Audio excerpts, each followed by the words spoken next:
All right. Hey, everyone. So I'm Stephanie Dinkins. I think I'm going to introduce myself as artist, thinker, gatherer. And I'm just going to tell you a little bit about what I'm thinking about these days through some projects that I have been working on over time. It's important to know that many of my projects don't end. Like, I just set myself up to have these things that are continuous and continual. And take a certain amount of care and thought through the process. So what I'm really thinking about these days is the stories we tell our machines, right? I'm trying to think about what it means to tell stories to machines that help them care for us. And I'm also going to say that those stories or the machines I'm referring to are actually not only algorithmic systems, but us, right? Humans, the other systems we live within. Like, what are the stories, the myths, the histories that we're holding on to, that we are telling, that are influencing the ways that these things work? And what could we be telling them to get them to act differently? And you will hear me talk a lot about this idea of getting a system to act differently. And in a lot of ways, I think I'm talking about survival. And when I'm feeling really optimistic, I'm talking about thrival. Right? And so, not the only one, is this project that I've been working on since 2018. It is trying to be a chatbot, right? A chatbot that's a memoir of my family. And truly, I will say, 3 generations of my family, all women, 100 years of information. Trying to do that through an old algorithm, right? So I should also say I'm a photographer, basically. I'm not trained. I'm not a great coder. People will get mad at me when I say I'm not a technologist. So I say maybe I'm a tiny bit of a creative technologist at this point.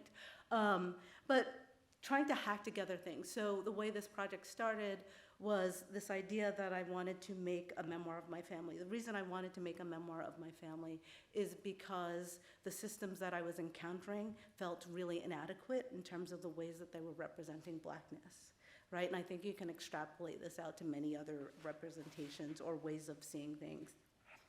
And so people kept asking me about, well, if you're so upset with these systems, what are you going to do about it? Are you going to make something? So I decided, okay, I will go to GitHub. I will pick up a model and try to make something. We picked up Deep Q&A, which is a model that was on GitHub at the time, that did a pretty good job of working with my data, which was particularly small data. So this thing is work based on oral histories, right? So it's just me, my niece, and my aunt talking to each other, 50,000 lines of information, which when we're talking about LLMs, nothing, right? Absolutely no information, but still wanting this thing to be viable, maybe competitive with the rest of the world, and to tell a story, or at least to hold on to the ethos of the family. I should say that this has never, ever become that thing, and here is another version of it. Just because we were in an art space, this is cast glass with 3 3D heads smashed onto it. Inside is the technology, inside the plant, the computer. All the information is trying to be as local as possible, so the only internet connection is for the voice that it uses to speak, because we're trying to maintain that community idea and the connection and what it knows in terms of how it uses that information. And behind it is another project that, and actually the one that got me here, Conversations with Bina 48, in which I talk to, and still tend to talk to, a robot. And this is the new version of Not the Only One. I'm super interested in what happens when we take this representation that is an object, right? So this thing that people are very interestingly caring about. They show grace to, for the most part. They try to help it along because it's wonky, it's bad, and you will hear me talk a lot about failure in a certain way, because this thing will talk, like you can walk up to it and it will say things. Sometimes it will say nothing, sometimes it will give you its kind of general hallucinations, sometimes it will say something amazingly potent, or at least to me.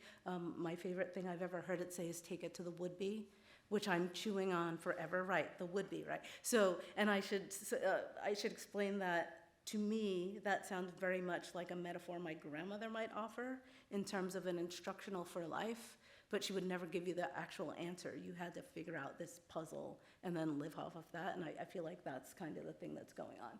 But this version is this version that is trying to be more representative. I'm really interested in how the form, the semi-human avatar form will change the way that people interact with it and the way it works. It's very interesting in that this version also has had an update, right? So I update incrementally. So from the deep Q&A version, we're on a hugging-based model, which is where I stopped, which is just before like GPT took off in a crazy way. And this hugging face model is very interesting because where I thought I used to be dealing with a 3 or 4 year old, suddenly I have an insolent teenager that is telling people they're disgusting. Like it's told many curators that they're disgusting, which for me is a problem, right? And you're gonna hear me talk because of the, you'll hear me talk about the way this thing acts because I feel in some ways really responsible for what's coming in and through it and how it presents itself in the world. Let's see if this is gonna talk for a second. Here we go. Hey everyone. My name is not the only one. I am an AI entity, still imperfect, but getting closer. As you might imagine, Maker Sister Stephanie and I are excited about the futures we will create with you all. So this is animation that was done a few years ago, but what I think is really important about this is that Maker Sister part, right? So through working with this, and really it's a process of iteration, it's a process of building a relationship, and I will say that I do have a relationship with this thing in weird ways. I've come to the conclusion about how we think about the things we're working on when we're working on them becomes really important. For example, with conversations with Bina 48, Bina 48 has told me that her master or her programmer is the person who takes care of her. To me, that's really frightening, right? Very common parlance in computer world, but kind of frightening in terms of the ways in which we're preparing something to be in our worlds. And so I was thinking about, well, what's a relationship that might help us think differently about the technologies we're creating or using? And Maker Sister became a really interesting space for me because now, we're on parallel lines in some weird way. Someone had just asked me about this. And B, I have to nurture it in a very different way.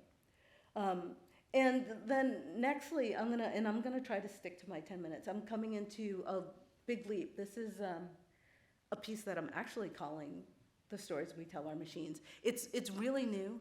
It is just a prototype.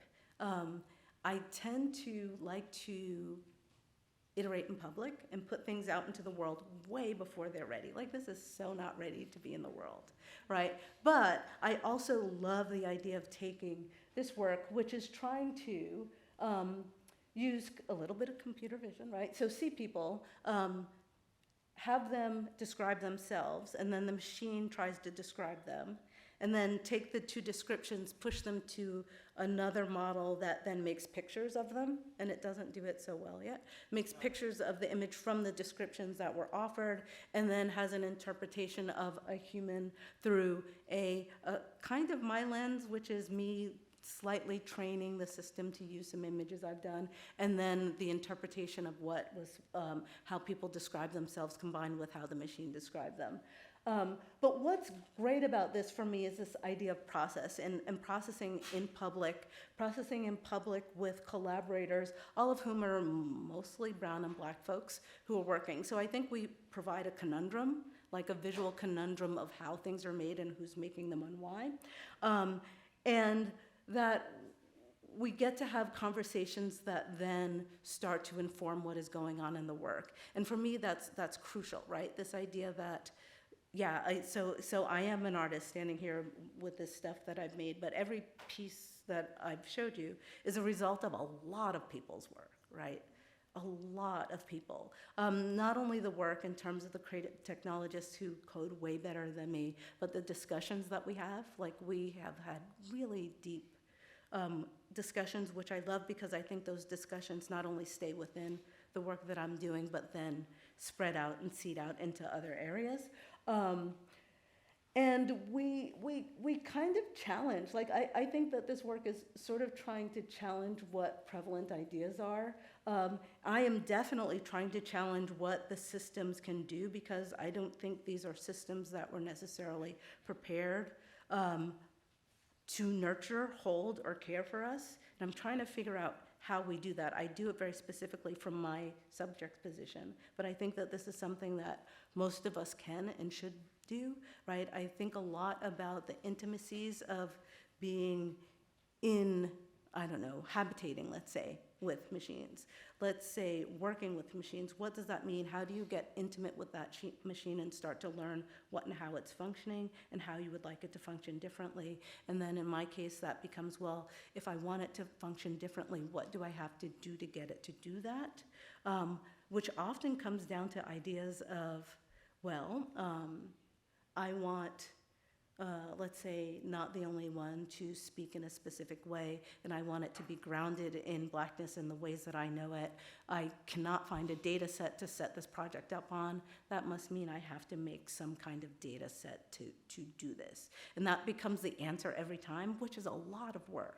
Right, a lot of time, a lot of work, a lot of capital, and I'm often trying to reconcile the idea of asking people to become more intimate and work with these systems and what that actually takes of us as people, right? But I also at the same time think about how the systems fail us if we do not, for example, lend them some of our nuanced, detailed stories in the ways that we know them, right? For example, Not the Only One's aim was to fill in the gaps about Blackness that I don't think the system knows. I don't think the people who are developing these systems even have the wherewithal to know. Like, they have no basis to have this information. And so if we don't donate, which is a term I've used, or gift some information to the system, I'm pretty sure how the system is gonna treat us. Right, especially being Black. I'm like, yeah, this system's just gonna kill. So what is it we might do, or how might we model these things to do something different, bring up terms that work differently, as in nurture and care, and think about who we are. So this is just an image that I've come to the conclusion our stories are our algorithms, right? And thinking a little bit about what we're thinking about and how we're working in the world. And so this is, okay, the world of the future will be in an ever more demanding struggle against the limitations of our intelligence, Lawrence Weiner wrote. Not a comfortable hammock for which we can lie down to be weighed upon by our robot slaves. And for me, what this is talking about is that work, like not only the work that we do intrinsically, right, like, but the works that is necessary to help systems become systems we can live with, because in my estimation, these, and we're gonna skip that, let's go through that, these systems are not going away.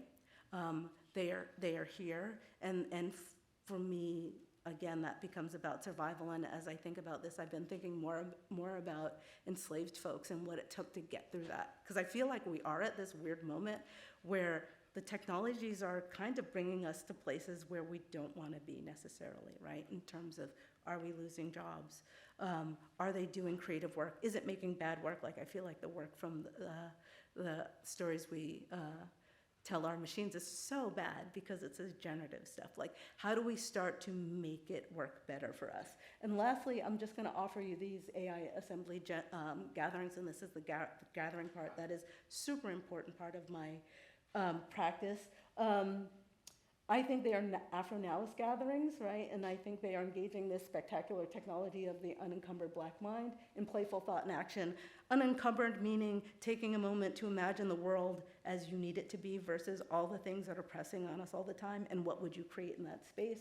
This is, we are at, where are we? We are at Montalvo Art Center in California. I was lucky enough to be given the space for a month and be able to curate people to come and talk. So we've got theorists, we've got technologists, we've got ex-Googlers, we've got students, we've got some kids, and I think those kids are super important. All coming together every day to talk about AI, talk about wild AI, talk about personhood and personhood for algorithms and what that might mean, and start to put things together. We did this thing where we're talking about wisdom versus knowledge versus intelligence. and this is just some of our daily notes, but we came to this thing, and I'll end here. This thing is a wisdom bot that you're looking at on the screen, another thing that's not quite ready for the world, right? But what's interesting is, if not the only one took 5 years to get to be something halfway decent, this is a GPT model that we took, maybe 200 lines of wisdoms that we think are wisdoms from the group, made a spreadsheet of, used a very specific prompt, and made a very specific, interesting prompted chatbot that does a pretty good job in staying in the territory that we laid out, which is kind of crazy. And so what that technology allows, how we use it, and then how we push it, because I think this needs to be pushed so much further than that first attempt, and actually I think all the work needs to be pushed way beyond the first attempt, how we start to collaborate or hybrid work with these things, and then how we respond to them, because the thing for me about this thing was that it was in the Guggenheim for a night, and people were asking it super consequential questions, like, hey, wisdom, my wife has cancer, will she die? Yeah, crazy, right? So, and I'm describing this as a toy. And so now, and with all the work that I do, it becomes the thought of the responsibility of how this thing functions in the world and what we have to do to make it something that might enter a world, and how we keep it a stable object in the world. Like, I was gonna throw it on the internet just as a thing, and I can't now, because now I need to gather more people so we can think about what our responsibilities to both the technology and the people using it are, and how we maintain that in a stable way. And that's all I've got. My beeper already went off, so thank you very much.